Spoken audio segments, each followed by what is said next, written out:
అందరికీ నమస్కారం అండి. ఈరోజు మనం వై రాజేష్ గారు రచించిన నిశ్చింత అనే ఓ చక్కటి కథను విందాం. ఇక కథలోకి వెళ్దాం. డిపాజిట్లపైన వడ్డీ గురించి మీతో మాట్లాడాలి. క్యాష్ కౌంటర్ అవతల వైపు నుండి వినిపించిన మాటలకు చివ్వుమని తలెత్తాను. కప్పిపుచ్చుకుంటున్న నా చిరాకును శాంతింపచేస్తూ చిరునవ్వుతో కనపడింది ఓ 60 ఏళ్ల వృద్ధుడి ముఖం. ఇప్పుడు కాదులేండి, మీరు ఎప్పుడు తీరికైతే అప్పుడే వస్తాను. నెలలో మొదటి వారం కావడంతో చాలా రద్దీగా ఉంది బ్యాంకు. దానికి తోడు 2 సెలవు పెట్టడంతో నా పక్కన కూడా క్యాష్ కౌంటర్లో ఎవరూ సాయం లేరు. పొడవాటి లైన్లో జనం నిలబడి ఉన్నారు. నా చిరాకుకు కారణము అదే. సాయంత్రం 4:30 తర్వాత రండి, మాట్లాడదాం, వీలైనంత ప్రశాంతంగా చెప్పాను. 12 ఏళ్లైంది నేను బ్యాంకులో చేరి. కొత్తగా అభివృద్ధి చెందుతున్న ఈ ప్రాంతంలో ఈ బ్రాంచీ తెరిచి 3 ఏళ్లు కావస్తుంది. ఖాతాదారుల సేవకు ప్రాధాన్యత ఇస్తానని, నేనున్న చోట బ్యాంకు లావాదేవీలు కూడా లాభసాటిగా ఉంటాయని పై అధికారులకు నాపై బాగా నమ్మకం. దాంతో ఈ బ్రాంచికి బదిలీ చేయించుకోమని బ్రాంచ్ మేనేజర్ కూడా బతిమలాడటంతో ఇక్కడికొచ్చాను. అతి తక్కువ కాలంలోనే మా బ్రాంచి కొత్త ఖాతాదారులను, డిపాజిట్లను బాగానే సమీకరించగలిగింది. ముఖ్యంగా స్నేహపూర్వకమైన సేవలందించడంలో ప్రత్యేకమున్న పేరు రావడంతో దినదినాభివృద్ధి చెందుతూ ఉంది. క్యాష్ లెక్కలు పూర్తి చేస్తుండగా ఉదయం చెప్పినట్టుగానే ముసలాయన వచ్చారు. కూర్చోమని ఆయనతో చెప్పి త్వరగా నా పని పూర్తి చేసుకుని క్యాష్ కౌంటర్లోంచి బయటకొచ్చాను. ఆయన్ని దగ్గరకు పిలిచి అడిగాను, చెప్పండి, పొద్దుట డిపాజిట్ల గురించి ఏదో అడుగుతానన్నారు కదా. నా పేరు గణపతి బాబు. ఈ మధ్యనే రిటైర్ అయి ఈ కాలనీలో కొత్తగా దిగాము, నేను నా భార్య. ఇక్కడ ఇల్లు కట్టుకునే ఉద్దేశంతో ఇదివరకే స్థలం కొనుక్కున్నాను. అది పూర్తయ్యేలోగా ఈ మధ్యనే వచ్చిన నా రిటైర్మెంట్ సొమ్ముని మంచి వడ్డీ వచ్చేలా ఏ విధంగా డిపాజిట్ చేస్తే బాగుంటుందో చెప్తారని మీ దగ్గరికి వచ్చాను. మీరైతే చక్కటి సలహాలిస్తారని మా ఇంటిగల ఆయన చెప్పారు. మీరు ఎవరింట్లో అద్దెకుంటున్నారు అడిగాను. మూర్తిగారింట్లో ఉంటున్నాం బాబు. గతంలో ఆయనకు ఇల్లు కట్టుకునేందుకు రుణం ఇప్పించి మీరెంత సహాయం చేశారట కదా. జవాబిచ్చారు గణపతి. అదేం లేదండి, ఆయన ఆదాయం అప్పు తీసుకునేందుకు సరిపోయిందంతే. నేను చేసిందేమీ లేదు. సరే, మీ డబ్బు ఎలా డిపాజిట్ చేయాలో చూద్దాం. మీ మొత్తం సొమ్ము ఇల్లు కట్టుకోవడానికి ఒకేసారి ఖర్చు కాదు కదా. అందుకని దాన్ని 4 భాగాలుగా చేసి ఒక భాగాన్ని పొదుపు ఖాతాలో వేసుకోండి. మిగిలిన 3 భాగాలను అంచెలంచెలుగా మీ అవసరాన్ని బట్టి చేతికొచ్చే విధంగా డిపాజిట్ చేద్దాం. ఎంతకాలానికి ఎంత డబ్బు అవసరం వస్తుందో ఆలోచించి మీరు రేపు చెప్తే ఆ విధంగా ఫిక్స్డ్ డిపాజిట్ చేద్దాం. ఈ పొదుపు ఖాతా దరఖాస్తు, డబ్బు తీసుకుని రేపు రండి అని ఇంకా ఆయన తెచ్చుకోవాల్సిన గుర్తింపు పత్రాలు, ఫోటోల గురించి చెప్పాను. ఇప్పటి వరకు పనిచేసి అలసిపోయిన మీరు ఓపికగా అన్నీ చాలా వివరంగా చెప్పారు మాధవ్ గారు, కృతజ్ఞతలు అన్నారు గణపతి. అలా మొదలైన గణపతి గారి పరిచయం క్రమేపీ మరింత గాఢమైన స్నేహంగా మారింది. ఒకే కాలనీలో కూడా ఉండటంతో స్థానికంగా జరిగే కార్యకలాపాల్లోనూ కలిసి పనిచేసేవాళ్లం. అలా వ్యక్తిగత విషయాలను పంచుకునే వరకు మా అనుబంధం పెరిగింది. ఆయనకు 2 కొడుకులు. ఒకతను అమెరికాలో, ఇంకొకతను జర్మనీలో స్థిరపడిపోయారు. అప్పుడప్పుడు ఇంటి నిర్మాణం గురించి కూడా నాతో చర్చిస్తూ నా సలహాలు, సహాయం తీసుకునేవారు గణపతి.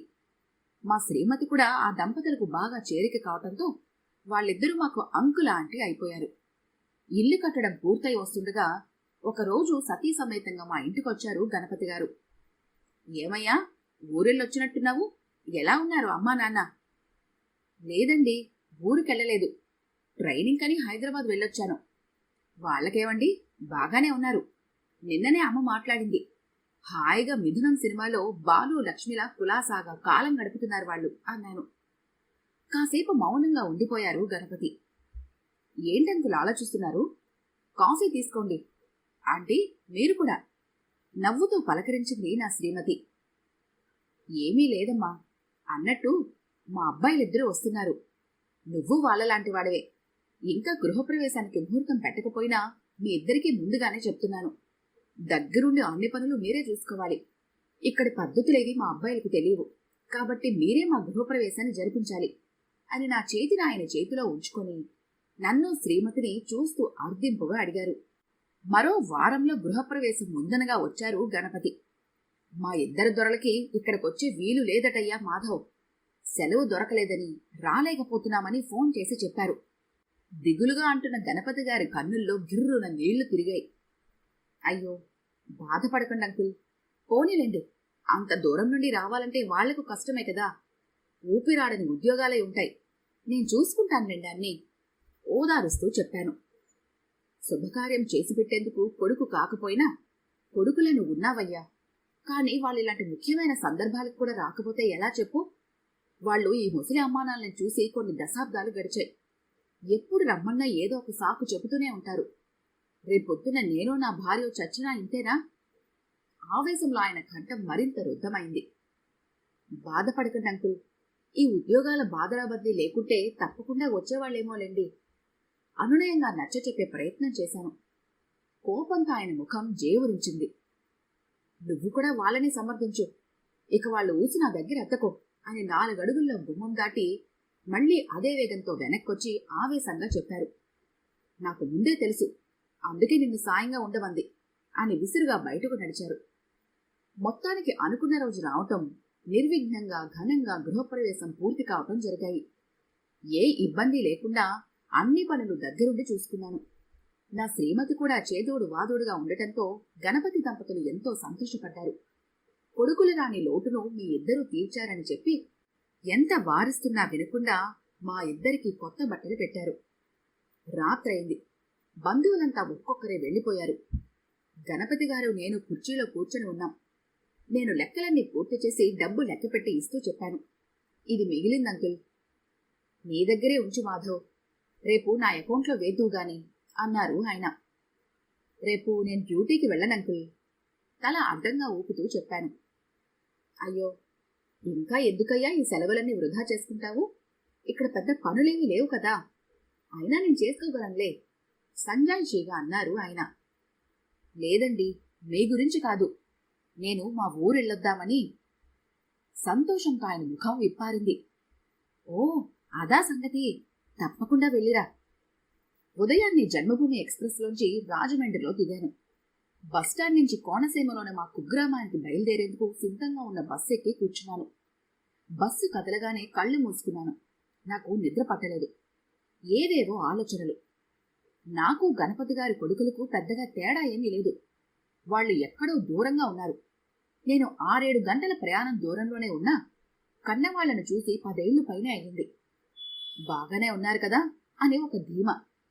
పైగా చాలా కాలం క్రితమే వాళ్ళను రమ్మంటే మాకిక్కడే బాగుంటుంది అనడంతో అలానే వాళ్ళని వదిలేశాను. అలా ఆలోచిస్తుండగా మా ఊరొచ్చేసింది బస్సు.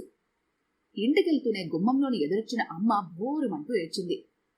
ఏరా చంటి, ఎలా ఉన్నావు? ఫోనైనా చేయకుండా ఇలా వచ్చావేమిట్రా అంటూ కౌగిలించుకుంది.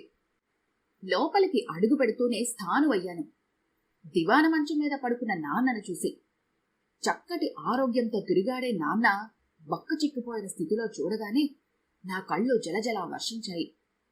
ఏమైందమ్మా అంటూ ఏడుస్తూ అడిగాను. ఎందుకో 1 నెల రోజులుగా ఇలా నీరసపడిపోయారా? టౌన్లో ఆస్పత్రిలో చూపిస్తే ఏవో మందులు రాసిచ్చారు, అదే వాడుతున్నాం. నిన్ను పిలుస్తానంటే నువ్వు కంగారు పడతావని ఈయనగారు చెప్పనివ్వలేదు కళ్ళొత్తుకుంటూ చెప్పింది అమ్మ. నాన్న వైపు చూశాను. ఆయన ముఖం చాలా ఆనందంగా ఉంది. నేనొచ్చానన్న సంబరం ఆయన కళ్లల్లో స్పష్టంగా ప్రతిఫలిస్తూ ఉంది. నా చేతులు గట్టిగా పట్టుకొని నొక్కుతూ చాలాసేపు ఉండిపోయారు. ఆయన వాడుతున్న మందులు చూసి నా డాక్టర్ మిత్రుడికి ఫోన్ చేసి అడిగాను. మరో పిడుగు. నాన్నకు క్షయ వచ్చి 1 నెల రోజులు అయింది కాబట్టి ప్రమాదం లేదని ఊరడించాడు స్నేహితుడు. జన్మభూమి ఎక్స్ప్రెస్ తిరుగు ప్రయాణంలో ఉంది. నా ఎదురు సీట్లో అమ్మా నాన్న. వాళ్ళ ముఖాలలో ఏదో సంతృప్తి. గణపతి గారి పరిచయం లేకపోతే వీళ్లను మళ్లీ చూసేవాడినా అనుకుంటూ మనసులో ఆయనకు కృతజ్ఞతలు చెప్పుకున్నాను. అమ్మా నాన్నలకే కాదు, ఇప్పుడు నాకు కూడా నిశ్చింతగా ఉంది. ఈ కథ గనుక మీకు నచ్చినట్లయితే లైక్ చేయండి, షేర్ చేయండి. మరిన్ని ఇంట్రెస్టింగ్ కథల కోసం మా ఛానల్ని తప్పకుండా సబ్స్క్రైబ్ చేసుకోండి.